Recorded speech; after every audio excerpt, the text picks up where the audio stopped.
Karma di Ujung Jalan by Kino Scorpio. Bab 9, Pulang Tanpa Rumah. Dito terduduk di bangku kayu yang lapuk di pinggir jalan. Hujan gerimis malam itu membasahi tubuhnya yang lemah. Pikirannya melayang jauh, kembali ke masa-masa sebelum semua ini dimulai.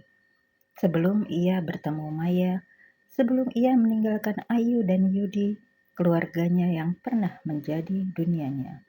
Ia menggenggam cincin kawinnya yang selama ini tetap disimpan di saku jaketnya, meski ia berusaha melupakan mereka.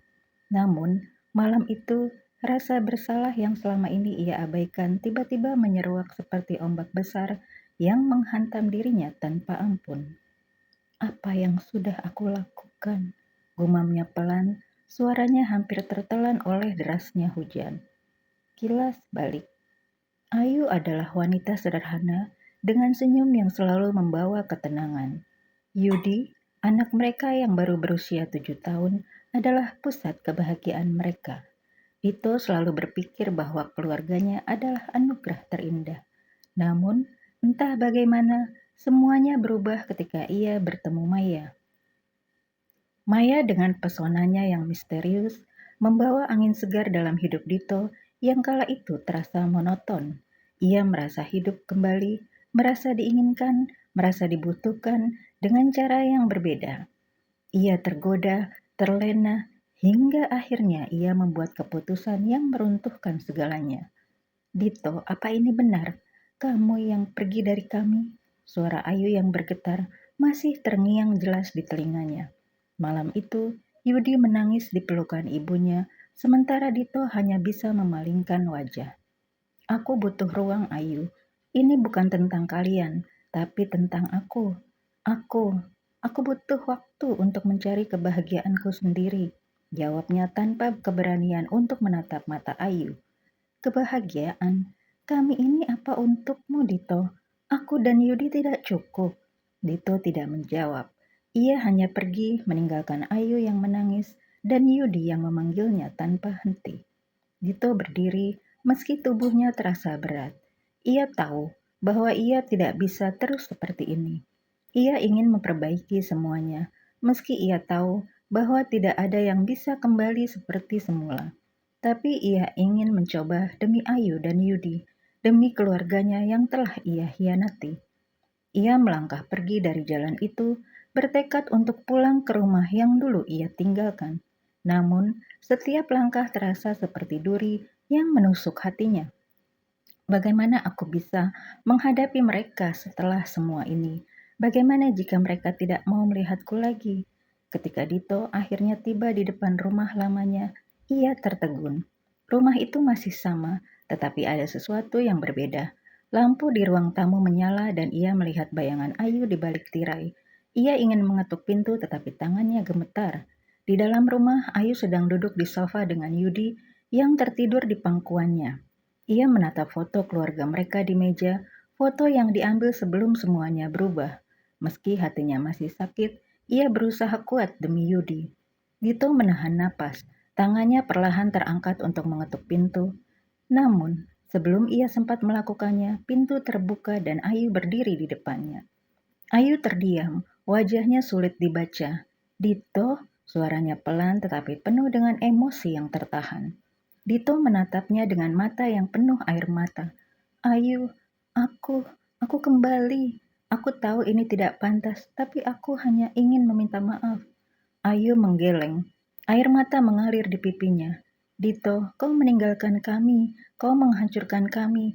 Apa yang membuatmu berpikir bahwa maaf bisa memperbaiki segalanya? Dito menatap Ayu, suaranya bergetar. Aku tahu aku salah. Aku tahu aku sudah menghancurkan semuanya. Tapi aku benar-benar menyesal, Ayu. Aku ingin memperbaiki semuanya kalau masih ada kesempatan. Ayu memejamkan mata sejenak menahan gejolak di hatinya.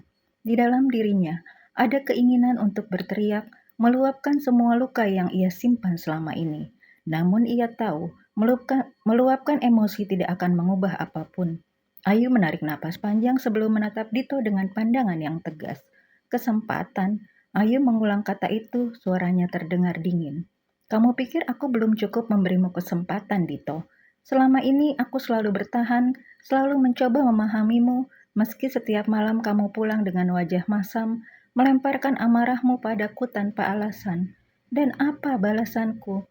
Kamu memilih wanita lain, kamu meninggalkan aku dan Yudi tanpa penjelasan. Dito terdiam, tidak bisa menyangkal apa yang dikatakan Ayu. Setiap kata yang keluar dari mulut istrinya terasa seperti belati yang menusuk ke dalam hatinya. Aku tidak pantas disebut suami, aku tahu itu, Dito akhirnya berkata. Tapi aku menyadari kesalahanku, Ayu. Maya, dia tidak seperti yang aku pikirkan.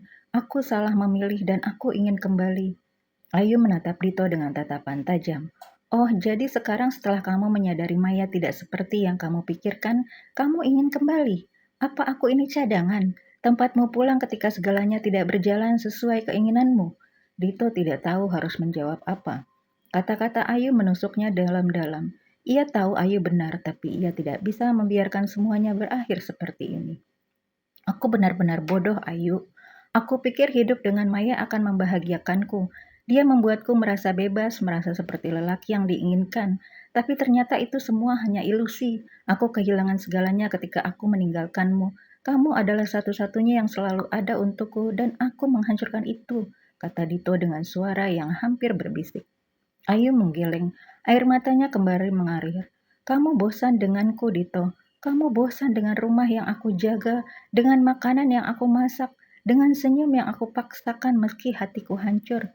Kamu bosan dengan aku yang mencoba menjadi istri yang baik untukmu. Dan sekarang kamu baru sadar aku penting? Setelah aku menghabiskan malam-malamku menangis, setelah aku harus menjelaskan pada Yudi kenapa ayahnya tidak pernah pulang. Dito mencoba mendekati Ayu, tapi Ayu mundur selangkah.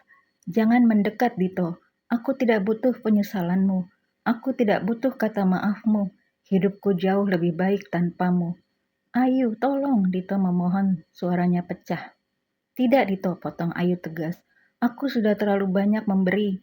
Aku sudah terlalu sering berharap. Kamu tidak menghargai apa yang kita miliki.